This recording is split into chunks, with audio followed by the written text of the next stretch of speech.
จ้าเอิญไม่เห็นยังคันจะบ่ไปเนี่ยเจ้าเอิญไม่เห็นก็มีปัญหาอหย่างเดี๋ยวนี้บ่ไปนะเดี๋ยวนี้นะก็บ่ได้มีปัญหาหยังแต่ว่ามันเสียเวลาข่อยเด้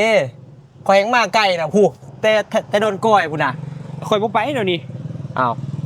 เจ้ามีปัญหาอย่างเดี๋ยวนี้เจ้าบ่ไปมันก็บ่ถือเจ้าก็ต้องจ่ายมาก่อนค่าเสียเวลาให้ข่อยนี่นะเจ้าว่าบ่ม่วนนะนี่อ้าวใช่เขาว่าได้แล้วจึงว่าม่วนๆเขาก็ว่าม่วนสุดข่อยน่ะนี่นะเฮ้ยมานี่เจ้าลงมานี่บ่จะใส่ความมุนแห้งอะไรนะจะใส่ความมุนแห้งเจิญข่อยลงนี่นะจะใส่ความมุนแห้งแม่นบ่ฮะเจ้าว่าบ่ม่วนเจ้า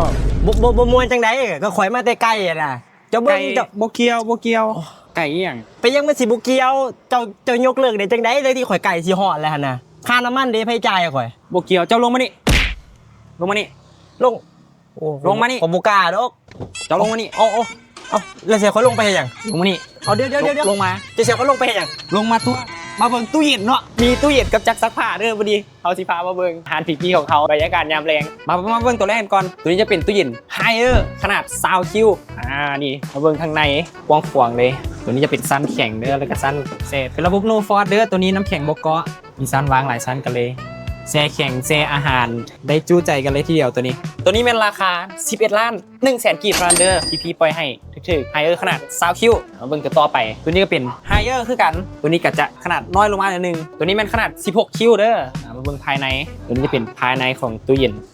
ไฮเออร์ตัวนี้เป็นซองแช่แข็งเนาะซองแช่แข็งตัวนี้เป็นซันวางอาหารแช่อาหารแช่เย็นสามารถจูเครื่องได้หลายกันเลยตัวนี้ตู้เย็นไฮเออร์ขนาด16คิวราคา8,900,000กีบเด้อตัวนี้ก็ราคาดีเลยมาเบิ่งตัวต่อไปตัวนี้แม่นตู้เย็นซัมซุงขนาด 7.3 คิวมาเบิ่งภายในกันตัวนี้ก็จะน้อยลงมาน้อยนึงเหมาะสำหรับห้องแถวห้องเซาเนาะผู้ใดสนใจก็สามารถเข้าไปเบิ่งสินค้าตัวจริงได้อยู่ที่ห้างพี่บ้านปุ่นปะเป้าเด้อตัวนี้แม่นราคา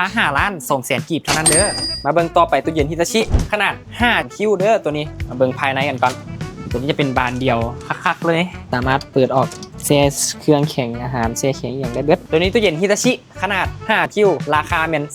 3,950,000กีบเท่านั้นเด้อวันนี้เอามาเบิ่งต่อไปตัวนี้ก็อยากนำเสนอคือกันตัวจะเป็นจักรซักผ้าแบรนด์ซัมซุงเนาะมาเบิ่งใกล้ๆมาเบิ่งบอลนี่ฟังก์ชันต่างๆตัวนี้เป็นหน้าจอดิจิตอลเด้อตัวนี้นี่ขนาด15กิโลเด้อในบรรจุเครื่องได้หลายเลยปันเครื่องครับห้องสะอาดแน่นอนจักรซักผ้าซัมซุงขนาด15กิโลเนาะราคาเพียงแต่7ล้านกีบเท่านั้นมาเบิ่งตัวต่อไปตัวนี้จะเป็นจักรซักผ้า LG เนาะมี2ถังเด้อมาเบิ่งใกล้ๆฟังก์ชันของมันเนาะตัวนี้ขนาด18กิโลเด้อจูเครื่องกันได้หลายเลยหลายอันเนาะเอาเบิ่งภายในตัวนี้ภายในของจักรซักผ้าก็จะเป็นถังปั่นเนาะส่วนตัวนี้จะเป็นปั่นแห้งเป็น2ถังตัวนี้จักรซักผ้า LG ขนาด18กิโลเนาะราคาเพียงแต่5,500,000กีบเท่านั้นเด้อเครื่องทั้งเบิดนี่แม่นเครื่องแบรนด์แท้เด้อศูนย์ไทยรับประกัน1 ปีใช่